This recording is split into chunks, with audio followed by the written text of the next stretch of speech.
నమస్తే, welcome to పూరా local. నేను మీ సంపత్ కుమార్. భారత ప్రధాని నరేంద్ర మోడీ ఏదైతే భవిష్యత్తులో మనకు సంక్షోభం రాబోతుంది, ప్రజలందరూ కూడా తాము వాడుకునేటువంటి వస్తువులను పొదుపుగా వాడుకోవాలి. అది పెట్రోల్ కావచ్చు, వంట నూనెలు కావచ్చు, కరెంటు కావచ్చు, ఇతరత్ర బంగారం కొనుగోలు కావచ్చు, లగ్జరీ లైఫ్కి సంబంధించి కూడా చాలా దిశానిర్దేశం చేశారు. ఆ తర్వాత రాహుల్ గాంధీ గారు కూడా భారత్లో సునామీ రాబోతుంది, ఆర్థిక సునామీ రాబోతుంది. ఏదైతే గతంలో బీజేపీ ప్రభుత్వం ఏవైతే పెట్టుబడిదారుల కోసం తీసుకున్నటువంటి నిర్ణయాలు ఇప్పుడు ప్రజలపైన పడబోతున్నాయి. ఇది కేవలం ఇప్పుడున్నటువంటి ప్రధాని వైఫల్యం వల్లే జరుగుతుందని చెప్పి చెప్తున్నారు. నిజంగా భారత్లో ఆర్థిక సంక్షోభం రాబోతుందా? దాని గల కారణాలు ఏంటి? దీన్ని ఎదుర్కోవాలంటే ఎటువంటి ప్రణాళికలు రూపొందించాలనేటువంటి మరిన్ని అంశాలను మనం తెలంగాణ రాష్ట్ర గ్రంథాలయ పరిషత్ చైర్మన్ డాక్టర్ రియాజ్ గారు మనతోన్నారు. వారి మాటల్లో తెలుసుకునే ప్రయత్నం. సార్ నమస్తే. సార్ సంపత్ గారు, మీకు పూరా లోకల్ ప్రేక్షకులు వీక్షకులకు నమస్కారం. సంపత్ గారు, కొన్ని వాస్తవాలు ఇబ్బంది పెట్టినా జీర్ణించుకోవడానికి అనుకూలంగా లేకున్నా మనం మాట్లాడుకోవాలి. వాస్తవంగా ఈరోజు భారతదేశం పూర్తిగా ఆర్థిక సంక్షోభం అంచులో ఉన్నది. భారతదేశంలో విదేశీ మారక ద్రవ్య నిల్వలు క్రమక్రమంగా తరిగిపోతూ ఉన్నాయి. నేను గణాంకాలతో సహా చెప్తున్నాను. ఫిబ్రవరి 2026 నాటికి భారతదేశంలో 728 బిలియన్ల విదేశీ మారక ద్రవ్య నిల్వలు ఉండేది. చైనా, జపాన్, స్విట్జర్లాండ్ తర్వాత 4వ ఆర్థిక విదేశ నిల్వలు మారక నిల్వలు ఉన్న దేశంగా భారతదేశం ఉండేది. కానీ సడన్గా వీటి పతనం స్టార్ట్ అయింది. 38 బిలియన్ కోట్లు సడన్గా ఆరిపోయినాయి. ఈ సంక్షోభం ఇట్లే కొనసాగితే 11 నెలలకు సంబంధించిన నిల్వలు 4 లేదా 5 నెలల్లో ఖర్చు అయ్యే అవకాశం ఉంది. అప్పుడు ఏమవుతుందంటే దిగుమతులు మన దగ్గర ఆగిపోతాయి. దిగుమతుల్లో ప్రధానమైన దిగుమతి ఏంటి? Petrol, crude oil. అలాగే మిగతా మనకి మ్యానుఫ్యాక్చరింగ్ దిగుమతులు చాలా ఉన్నాయి. ఇవి ఆగిపోయిన మరుక్షణం ఏమైందంటే మొత్తం మనది ఆయిల్ ఆధారిత ఆర్థిక వ్యవస్థ. దీని మీద ప్రభావం పడగానే విపరీతంగా ధరలు పెరిగిపోతూ ఉంటాయి, సామాన్యునికి అందుబాటులో ఉండవు. అప్పుడు ప్రజలు ఏం చేస్తూ ఉంటారంటే వాళ్ళకు బాగా అవసరం ఉన్న వాటిని మాత్రమే కొంటారు, అవసరం లేని వాటిని పక్కన పెడతారు. దాంతో పరిశ్రమలు, చిన్న స్థాయి పరిశ్రమలు, పెద్ద స్థాయి పరిశ్రమలు మూతపడతాయి. నిరుద్యోగం విపరీతంగా బయటకు వస్తుంది. దాంతో ఏమైపోతుందంటే ప్రతి ద్రవ్యాలు ఏర్పడి ప్రజలు డబ్బులు తీయడానికి ఇబ్బంది పడుతూ ఉంటారు. ఇవన్నీ జరుగుతూ ఉన్నాయి. అలాగే రూపాయి మారక విలువ ఏదైతుందో అది క్రమక్రమంగా పడిపోయింది. ఇప్పుడు 97 పైసల పైగా ఉంది. రేపు త్వరలోనే ఇది సెంచరీని దాటి ముందుకు పోతూ ఉంది. ఎందుకు ఇట్లా జరిగిందంటే ప్రదేశం కూడా తమ కరెన్సీతోటి విదేశీ మారకాన్ని చేసే ప్రయత్నం చేశాయి. కానీ భారతదేశం మాత్రం డాలర్ ఆధారిత ఆర్థిక వ్యవస్థను అంతర్జాతీయ విపణులలో ప్రదర్శించింది. ఈరోజు డాలర్ సస్టైనబిలిటీ కోసం అది ఫైట్ చేసి అది సేఫ్ అయింది. అమెరికా యుద్ధాలు చేస్తూ తన డాలర్ బలోపేతం చేసుకోండి. కానీ డాలర్ ఆధారంగా మన రూపీ మనం ఎక్స్చేంజ్ చేసుకునే క్రమంలో మనం విఫలం అయిపోయినాం. కానీ రూపీ విలువ పడ్డప్పుడు ఏమైందంటే ప్రజలు మొత్తం భయాభ్రాంతులు లోనైపోయి సామాన్య ప్రజలు ఏదైనా కొనుక్కోవడానికి ఇబ్బందులు అయ్యే అవకాశం ఉంటుంది. అన్నిటికన్నా ముఖ్యంగా ఈరోజు భారతదేశంలో పెట్టుబడులు రావట్లేదు. అంటే 12 సంవత్సరాల కాలం మొత్తం కూడా మోడీ గారు కొంతమంది స్వదేశీ పెట్టుబడిదారులను, అదానీ, అంబానీ, బీచ్ మే ప్రధానిలాగా స్వదేశీ పెట్టుబడిదారులను ప్రోత్సహించారు. ఇప్పుడు వాళ్ళు భారతదేశంలో పెట్టుబడులు పెట్టేది సిద్ధంగా లేరు. ఎందుకోసం అంటే రూపాయి పతనంలో ఉంది కాబట్టి. అలాగే విదేశీ పెట్టుబడిదారులు ఇక్కడికి వచ్చి పెట్టుబడి పెట్టేందుకు సిద్ధంగా లేరు. చాలామంది బిలియనియర్స్ ఇక్కడ ఆస్తులు అమ్ముకొని వేరే దేశాలకు వెళ్ళిపోతూ ఉన్నారు. కానీ పెట్టుబడులు రానప్పుడు ఏవైతే ఉంటుందో డాలర్ ఎక్స్చేంజ్ ఉండదు. మన వ్యవస్థ డాలర్ ఆధారిత ఆర్థిక వ్యవస్థగా ఉంది. ఇవన్నీ ఏం చేయబోతున్నాయంటే దేశాన్ని ఆర్థిక విషవలయంలోకి నెట్టివేయబోతున్నాయి. వీటి పట్ల ఒక నిర్దిష్టంగా ఒక ప్రణాళిక చేసుకొని ప్రతిపక్షాలను, ఎకనామిస్టులను కూర్చోబెట్టుకొని మాట్లాడే ప్రయత్నాన్ని కేంద్ర ప్రభుత్వం ఎక్కడ చేయలేదు. సంక్షోభం ఏర్పడినప్పుడు ఆ సంక్షోభం నుంచి బయటపడడం కోసం ఏం చేయాలి? ఆర్థికంగా నిష్ఠాతులను తీసుకోవాలి, ప్రజలతో మాట్లాడాలి, అట్లాగే ప్రతిపక్షాలతో మాట్లాడాలి, గట్టెక్కే మార్గం పెట్టాలి. అట్లా కాకుండా ఇవన్నీ ఇక్కడ జరుగుతూ ఉంటే విదేశీయానం చేయొద్దని చెప్పిన మోడీ గారు చక్కగా విదేశాలకు పోయినాడు. అది స్కాండినేవియా కంట్రీ వేడి కాలంలో, వేసవి కాలంలో చలి దేశాలకు వెళ్ళే ప్రయత్నం చేశాడు. అంటే బాధ్యతారాహిత్యంగా ఉండడం అనేది రైట్ కాదు. మోడీ గారే, గౌరవ ప్రధాని మోడీ గారు అన్నారు హైదరాబాద్ మీటింగ్లో దేశం ఆర్థిక సంక్షోభంలో పోతుందని. ఈ ఆర్థిక సంక్షోభం నుంచి బయటపడడం కోసము మీరేం చేస్తున్నారో కూడా మోడీ గారు చెప్పాలి కదా. ఆయన పెట్రోల్ని ఆదా చేయమన్నాడు. అంటే 1 లీటర్ పెట్రోల్ మనం ఒకరోజు వాడుకునే వాళ్ళం 2 రోజులు వాడుకుంటాం. దాంతో దేశానికి వచ్చే ఇమీడియట్ బెనిఫిట్ ఏమి ఉండదు. బంగారం, వెండిని కొనొద్దు అన్నాడు. బంగారం, వెండి మెటల్ మాత్రమే కాదు, అవి మారక విలువను కలిగి ఉన్న పదార్థాలుగా, మన మెటల్స్గా, వాటిని లోహాలుగా మనం గుర్తించాలి. అలాగే విదేశీ పెట్టుబడిదారులు, స్వదేశీ పెట్టుబడిదారులు మన దేశంలో పెట్టుబడి పెట్టట్లేదు, దాని మార్గాలు ఏంటి అన్వేషించట్లేదు. కాబట్టి పరిష్కారాలు చెప్పకుండా సమస్యను మాత్రం ప్రజల ముందుకు వస్తే ఏంటంటే ప్రజలు ప్యానిక్ అయ్యే అవకాశం ఉంటుంది. ఏం చేయాలో అర్థం కాని పరిస్థితి ఉంటుంది. ఈ ఆర్థిక వ్యవస్థ ఇట్లా కావడానికి 12 సంవత్సరాలుగా గౌరవ ప్రధాని మోడీ గారు వారి మంత్రిమండలి అట్లాగే వారి రాజకీయ పార్టీ కారణంగా కాంగ్రెస్ పార్టీగా మేము భావిస్తున్నాం. అయితే సార్ ఏదైతే ప్రధాని చెప్పిన మాటలనే రాహుల్ గాంధీ గారు కూడా చెప్పారు. కానీ రాహుల్ గాంధీ గారిని చెప్పిన మాటలు మాత్రం అవగాహన లేమితో మాట్లాడుతున్నారని చెప్పి మాట్లాడుతున్నారు దీనిపైన. ఇప్పుడు మిమ్మల్ని ఒకటే విషయం చెప్తున్నాను నేను సంపత్ గారు, అదేంటంటే కరోనా వచ్చినప్పుడు రాహుల్ గాంధీ గారు ఏమన్నారు, కరోనా మహమ్మారి రాబోతుంది, సంక్షోభంలోకి దేశం పోతున్నాడు. మోడీ గారు ఏమన్నారు, మీ ఇంట్లో ఉన్న పళ్ళాలు జగ్గులు చెంచాలు ఏముంటూ వచ్చి కొట్టి సౌండ్ చేయమన్నారు. ఎవరిది శాస్త్రీయమైన పరిష్కారం, ఎవరిది అశాస్త్రీయమైన పరిష్కారం మీరు చూసారు కదా. మోడీ గారు చెప్తానో అది తీర్థం అవుతూ ఉంటుంది, శంకులో పోసాడనే తలపుతో. రాహుల్ గాంధీ గారు చెప్తున్నా విమర్శ అవుతుంది, దేశాన్ని అర్థం చేసుకోకుండా మాట్లాడుతుండనే విమర్శ చేయడం ఒక బాధ్యతాయుతమైన ప్రతిపక్ష నాయకుడిగా చెప్పాడు.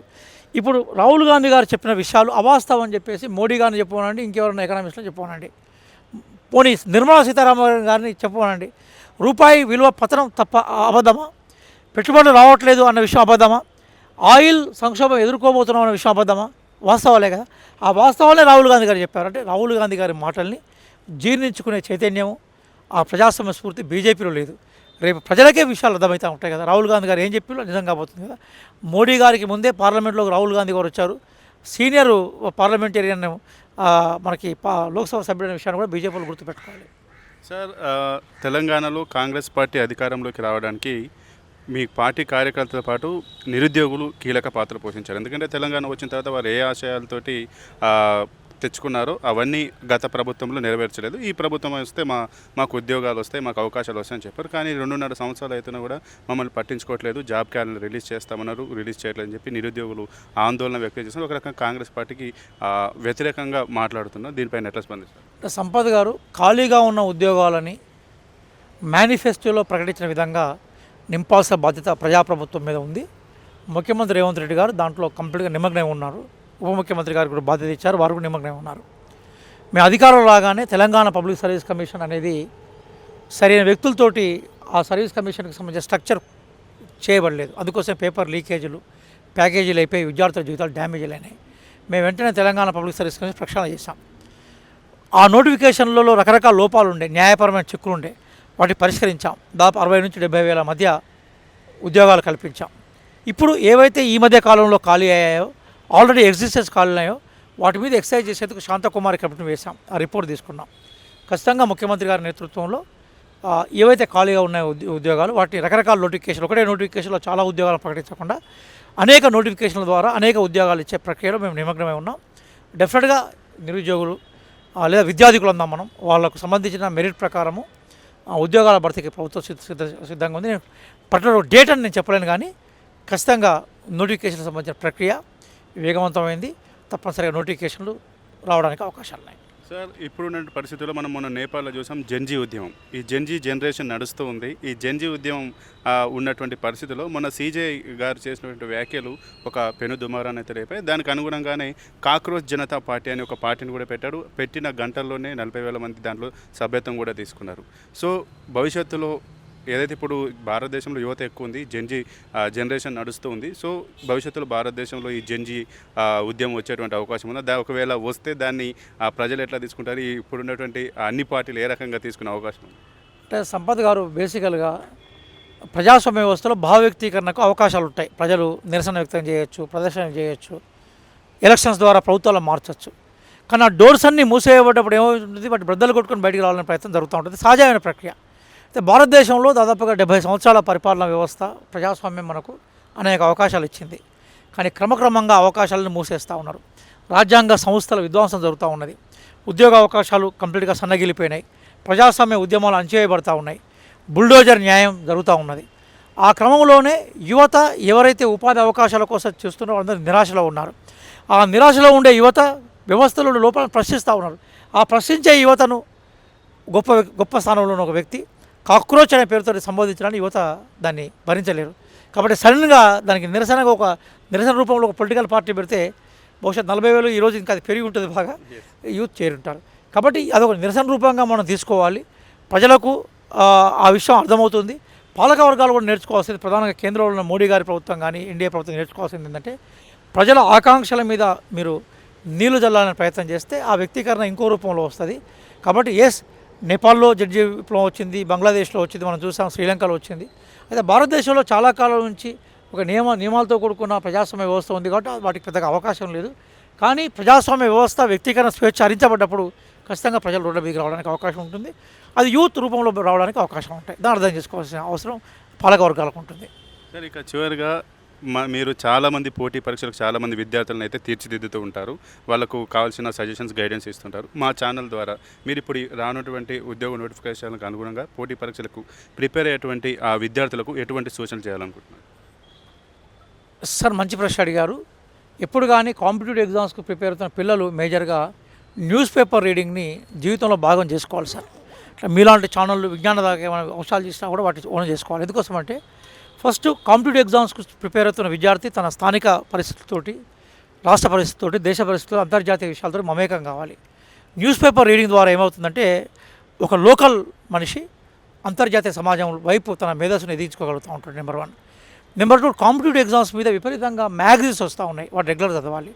మూడోది ఏంటంటే సోషల్ స్టడీస్ సబ్జెక్ట్ మీద బాగా గ్రిప్ పెట్టుకోవాలి. అంటే 6వ తరగతి నుంచి 10th క్లాస్ వరకు social studies, intermediate first year second ఇయర్లో హెచ్ఈసి పుస్తకాలను చదవాలి, హిస్టరీ, ఎకానమీ, పాలిటీ.